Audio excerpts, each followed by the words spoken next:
أعوذ بالله من الشيطان الرجيم. بسم الله الرحمن الرحيم. ألف لام ميم. تلك آيات الكتاب الحكيم، هدى ورحمة للمحسنين الذين يقيمون الصلاة ويؤتون الزكاة وهم بالآخرة هم يوقنون. أولئك على هدى من ربهم وأولئك هم المفلحون. ومن الناس من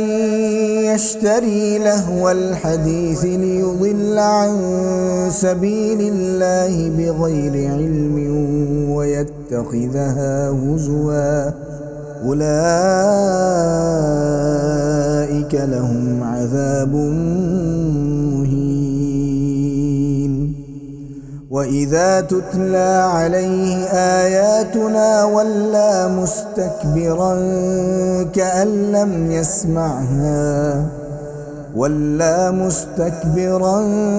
كأن لم يسمعها كأن في أذنيه وقرا، فبشره بعذاب أليم. إن الذين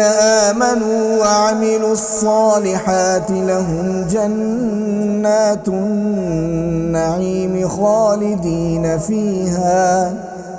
وعد الله حقا، وهو العزيز الحكيم. خلق السماوات بغير عمد ترونها وألقى في الأرض رواسي أن تميد بكم وبث فيها من كل دابة،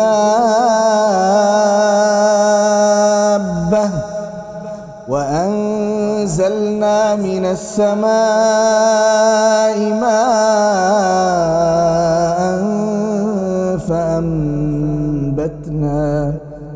فأنبتنا فيها من كل زوج كريم. هذا خلق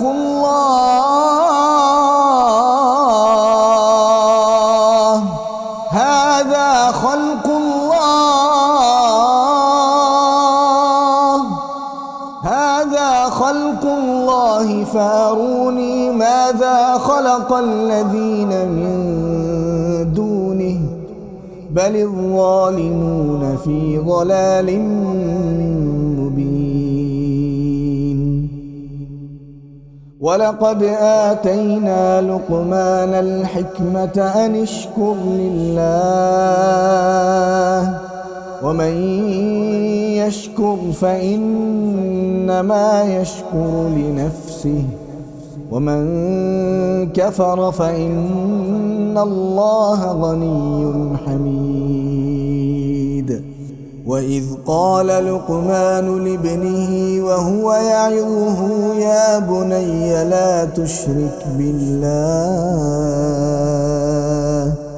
إن الشرك لظلم عظيم. ووصينا الإنسان بوالديه حملته أمه وهنا على وهن وفصاله في عامين أن اشكر لي ولوالديك إلي المصير. وإن جاهداك على أن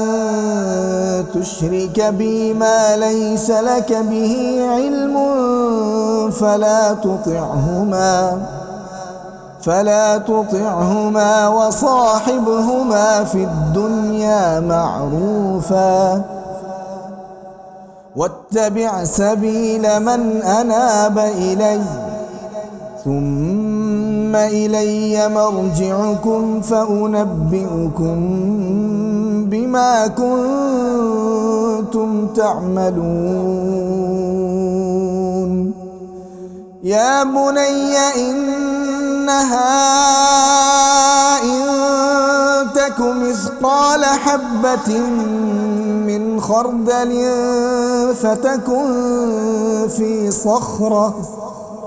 فتكن في صخرة أو في السماوات أو في الأرض يأت بها الله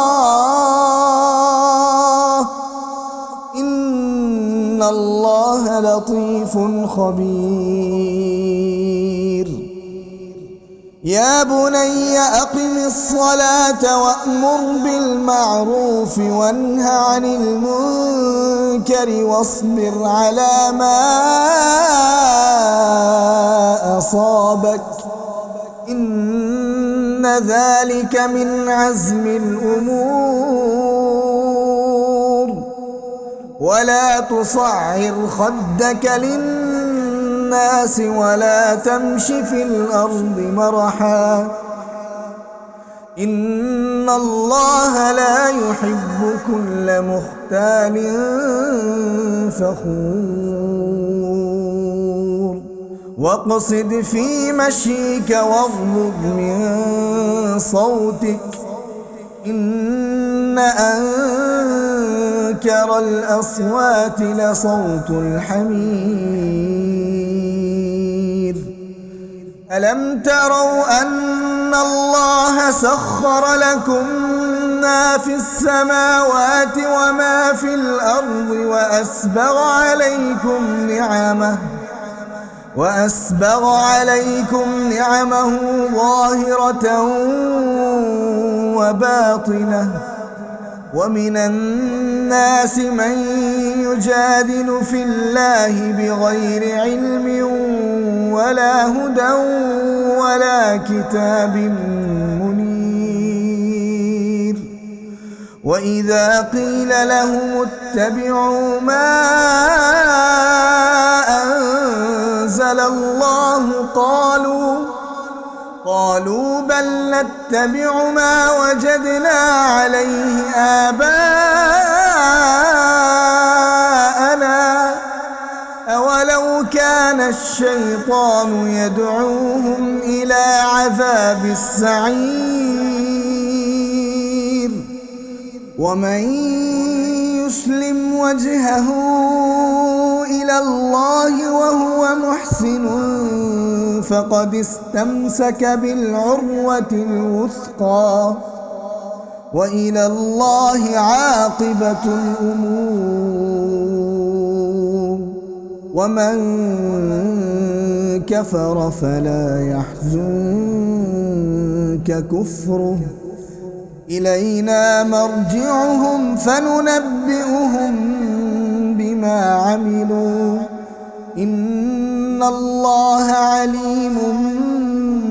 بذات الصدور نمتعهم قليلا ثم نضطرهم إلى عذاب غليظ ولئن سألتهم من خلق السماوات والأرض ليقولن الله قل الحمد لله بل أكثرهم لا يعلمون لله ما في السماوات والأرض إن الله هو الغني الحميد ولو أن ما في الأرض من شجرة أقلام والبحر يمده من بعده والبحر يمده من بعده 7 أبحر ما نفدت كلمات الله إن الله عزيز حكيم ما خلقكم ولا بعثكم إلا كنفس واحدة إن الله سميع بصير ألم تر أن الله يولج الليل في النهار ويولج النهار في الليل وسخر الشمس والقمر كل يجري إلى أجل مسمى وأن الله بما تعملون خبير ذلك بأن الله هو الحق وأن ما يدعون من دونه الباطل وأن الله هو العلي الكبير ألم تر أن الفلك تجري في البحر بنعمة الله ليريكم من آياته إن في ذلك لآيات لكل صبار شكور وإذا غشيهم موج كالظلل دعوا الله مخلصين له الدين فلما نجاهم إلى البر فمنهم مقتصد وما يجحد بآياتنا إلا كل ختار كفور يا أيها الناس اتقوا ربكم واخشوا يوما لا يجزي والد عن ولده ولا مولود هو جاز عن والده شيئا إن وعد الله حق فلا تغرنكم الحياة الدنيا ولا يغرنكم بالله الغرور إن الله عنده علم الساعة وينزل الغيث ويعلم ما في الأرحام وما تدري نفس ماذا تكسب غدا وما تدري نفس بأي أرض تموت إن الله عليم خبير.